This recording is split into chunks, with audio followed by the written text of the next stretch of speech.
Are you ready to make bows with us? Because we're going to make this cutie. We're always playing with flowers, but sometimes I got to get the ribbon out because I know you guys are ribbon junkies.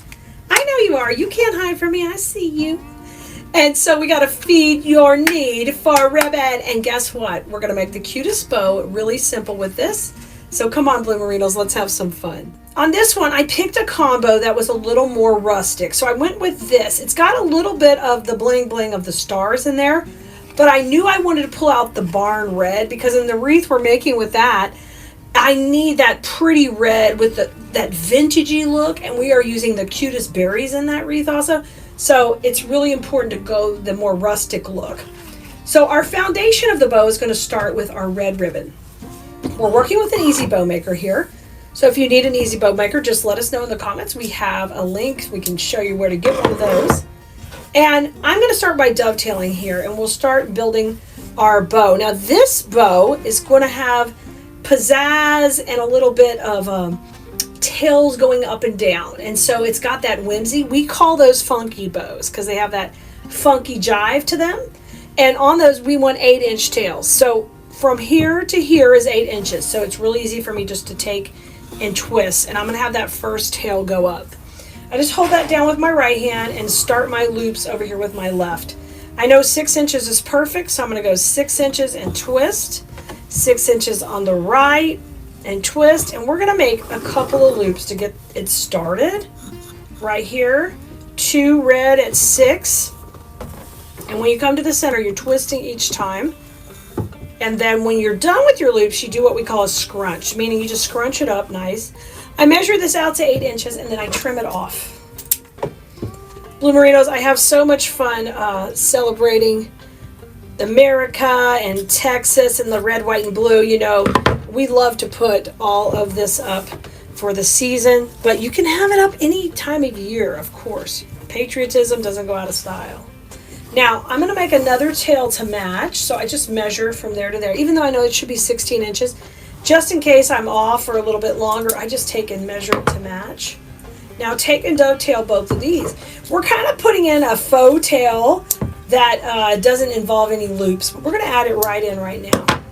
So I get that nice fullness right here, so it's about the same. Now, come here to the center, and you're going to scrunch it as well. So then I get that crisscross right there in the back of my tails, and I've got my loops going. So 2 tails, 2 loops. So now I'm going to use my Stars and Stripes ribbon, and this has got that perfect vibe to match the embossing. There's embossing stars on that door hanger we're using, so that gives me the stars on this pattern are perfect to pull that out. You always want to pull out the little details. And that's why you want to come join us in design school, because I'm teaching you how to do that. We put the tail in a little. Now I put my fingers on top. Now I want to take and start with my first loop. Now I'm going to go smaller, 5.5, and I'm going to twist. And we're going to go 5.5 on the right. And this is just a sweet little bow. It doesn't have to be overwhelming. I'm going to twist again. And actually, I'm going to scrunch. Sorry, we're going to scrunch because I'm going to finish with just 1 tail right here. And I make this a little bit shorter than my last red one. So if those are 8, these are about 7. You can see they're just a little bit shorter, okay? Now we've got that layered up pretty.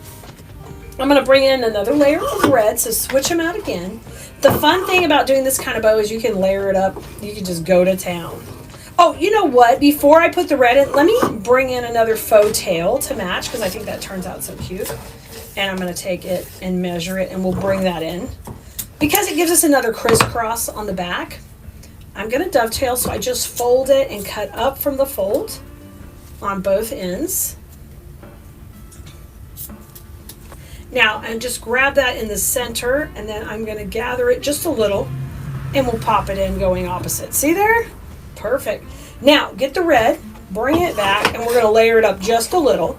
And now we're going to be a little more asymmetrical because the tails are not going to match on either side. We've got that great foundation built just like we do in design school when we're building a wreath. But now we're going to do this really simple. I'm getting to the end of my roll. Now, when you get the kit, you'll have a full roll of ribbon, so you won't have to worry. So I'm going to just do a small little loop at 5 right here and 5 over here. Just measure those, and these can go up and down. So you see that this is kind of diagonal, and it starts to bring the eye in just a little bit. What you'll do is now you'll build the other loop on the other side the same way. I show you how in just a second. Let me dovetail this one. But bring in your print. So we'll finish off with this one. Hopefully we have enough left. Come on, ribbon, make it to the end. Do you ever feel that way? Like, okay, I thought I had enough. I've got to make it to the end. But you don't have to worry. If you get the kit, you'll have a whole new full row. There will be no worries. So twist, and I'm going to make my loops. I think I'm going to have enough to make it.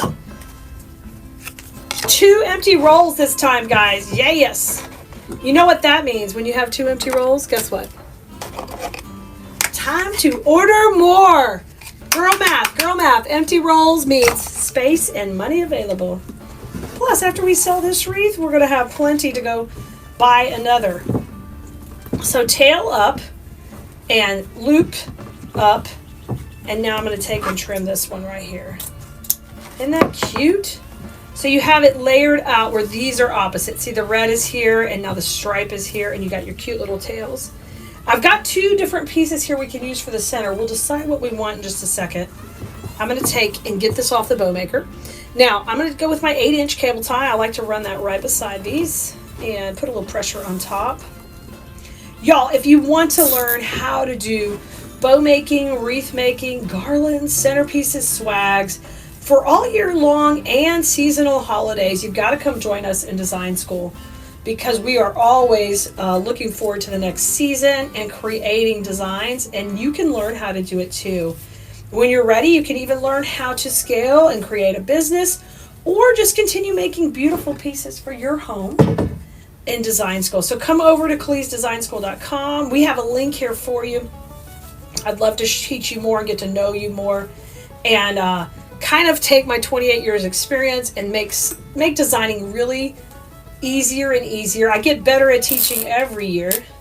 I'm a classically trained teacher, and that helps me learn how to, make it easier for you to learn too. As adults, sometimes we stop learning, but I tell you what, you don't want to do that, because learning a new craft or hobby is so fun and exciting. And if you've got any ounce of creativity, this is going to just send you to the next level. I promise you, you'll love design school. Now, we got this far, but I'm ready to put my ribbon in the center. And here's a couple of tips for you on that. It depends. Do you want the center to disappear? If you want it to disappear, then go with the stripe, because that's our layer on top, and I won't really notice the center. If you want the center to have a nice contrast, then you bring in the red, okay? Because then it will pop against the stripe. So looking at all of this, I think I'm totally fine with just having it disappear. I think it'll look great. So we'll use the stripe. All you've got to do is just take it and do a little fold. And this is one of my signature moves when I do my bows. So a lot of people will know you took my class, or they might think you're me. If you do this on your bows, you'll get that same polished, finished look. It takes a little more time, but I think it's worth it. Adding those details to your pieces every time gives you more, basically, depth and dimension, which I always talk about, and it gives the perception that it's a higher quality product, which is awesome if you're a seller, but even better if you're just trying to have a beautiful home, because they're gonna think that you paid a lot for it because a professional made it, when in all reality, you did it yourself. If you'd like to see the whole video of what we use this bow on, let us know in the comments. We'll be happy to share that with you. And anything you need a link for, let us know. We're here. We've got a full team helping support you in your floral design journey. All right, Bloomerinos, I'll see you next time, and go have fun with flowers.